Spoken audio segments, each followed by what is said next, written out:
За сайн бацгаана хүүхдүүдээ. Өнөөдөр багш нь та нарт хүчил суурийг ялган таних гэдэг хичээлийг заахаар бэлтлээ. За өнөөдрийн хичээл маань ойлголт, төлөвлөх, таамаглах, шинжлэн судлах, дүгнэлт гэсэн хэсгээс бүрдэнэ. За эхлээд бүгдээрээ хүчил гэж юу гэдэг вүлээ? Суурь гэж юу гэдэг вүлээ гэдгийг эргэн сэргэн санацгаая. За хүчил гэж юу вэ гэхээр эсэглэн амттай лакмусын хүүх цаасыг улаан өнгөнд хувиргадаг бодисыг хүчил гэдгээ. За тэгвэл суурь гэдэг маань эсэглэн биш амттай лакмусын улаан цаасыг хөх өнгөнд хувиргадаг бодисыг суурь гэж нэрлэдэг. За тэгвэл бүгдээрээ хүчил суурийг хэрхэн яаж таних вэ гэдгийг одоо үзье. За хүчил суурь маань бидний амьдралд өргөн хэрэглэгддэг. За мөн химийн лабораторид өргөн хэрэглэгддэг зүйлс байгаа. За тэгвэл хүнсний бүтээгдэхүүнд агуулгаддаг хүчил суурьуд хүчиллэг, суурьлах чанар багтай байгалийн бүтээгдэхүүн тулд хор хөнөөлгүй байдаг.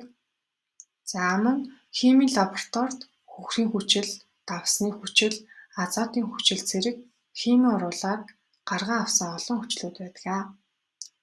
За тэгвэл одоо хүнсний бүтээгдэхүүнд хүчил маань хэрхэн хаана агуулгадаг талаар багш нь хэдэн жишээ дурдъя. За бидний хүнсэнд хэрэглэгддэг бор цуунд хүчил маань маш бага хэмжээтэй буюу 3% цууны хүчил агуулгаддаг бол уксус буюу орос цуунд маань маш их буюу 78% цууны хүчил агуулгаддаг байна. За бидний сайн мэдэх нимбэг. За нэмэгний хүчил маш их хэмжээтэй агуулгаддагаас гадна мөн витамин С агуулсан байдаг. За ахин нэг жишээ дурдахад айрыг ихсэх явцад гүүний сүйсэж цүүний хүчил болдог байна.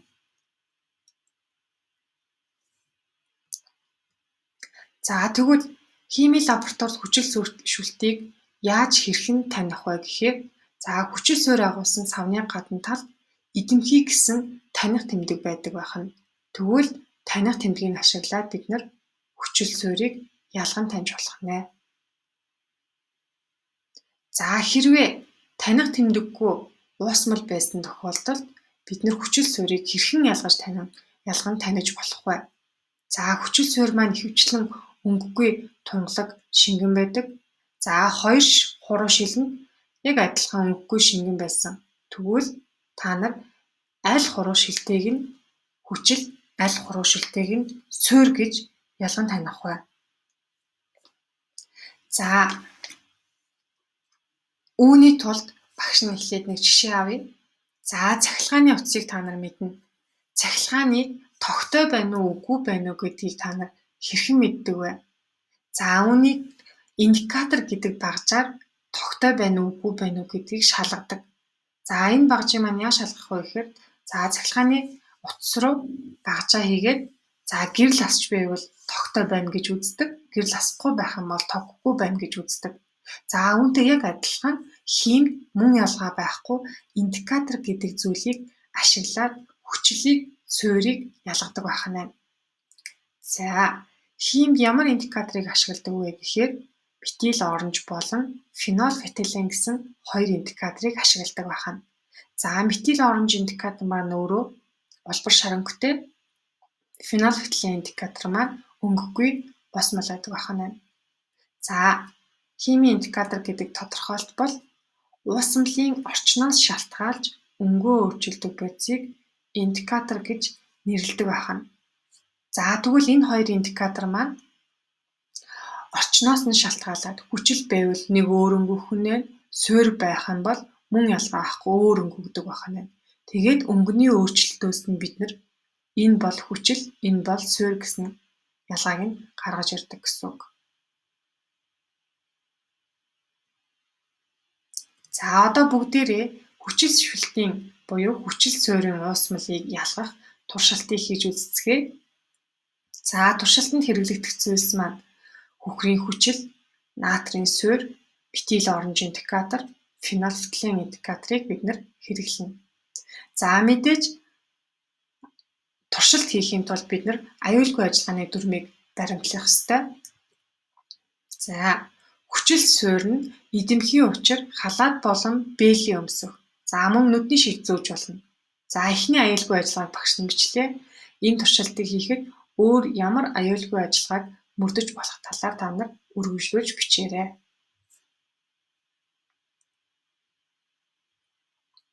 За туршилтын явц.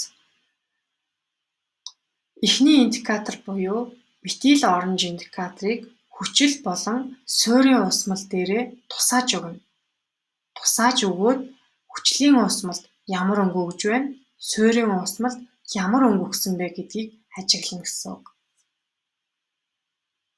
За мөн ялгаа байхгүй фенол фитилийн индикаторыг хүчил болон суурийн уусмал дээрээ тусааж өгнө. За хүчлийн уусмалд ямар өнгө өгсөн байна, суурийн уусмалд ямар өнгө өгсөн бэ гэдгийг ажиглана гэсэн үг. За одоо бүгдээрээ туршилтын үр дүнг харцгаая. Метил оранж индикатор маань хүчлийн уусмалд улаан өнгийг өгдөг байх нь байна. За суурийн уусмалд шар өнгийг өгсөн байх нь. Харин фенол фитилийн индикатор маань хүчлийн уусмалд өнгөгүй, суурийн уусмалд ягаан өнгийг үзүүлсэн. За тэгвэл эндээс бид нэр ямар дүгнэлт үзүүлэхэд гаргах вэ гэхээр за метил оранж гэдэг индикатор маань хүчлийн уусмалд улаан, суурийн уусмалд шар өнгө үзүүлдэг гэсэн. Тэгвэл өнгөгүй шингэн байгаа зүйлийг бид нэр индикатораа тусаагаад өнгөний өөрчлөлтөөр нь энэ хүчил байна, энэ суурь байна гэж ялгаж гаргаж ирж болно гэсэн үг.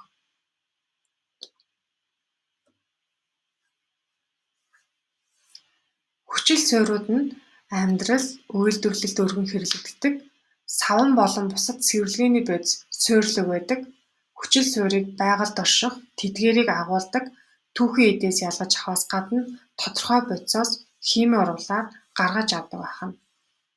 За хүчлийн байгалийн эх булаг буюу хүчлүүд маань хаана оршдог вэ?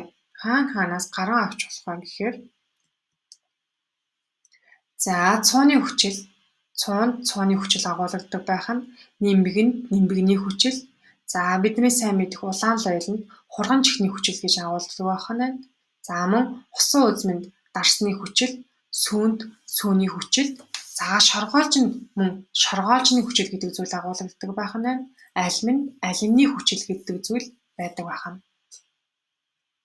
За тэгвэл хүчил суурийг бид нэр ахуйн амьдралдаа хаана хэрэглэдэг вэ гэхээр за автомашины аккумулятор буюу батарейнд хөхрийн хүчил агуулгадаг байх нь байна.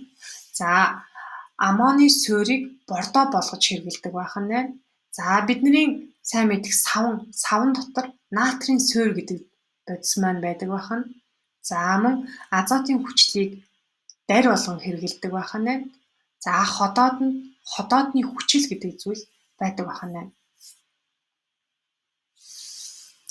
За өнөөдрийн үзсэн хичээлээсээ ойлгосон зүйлээ тэмдэглээд за гэрийн даалгаварт эдгээр 5 асуултанд хариулаарай.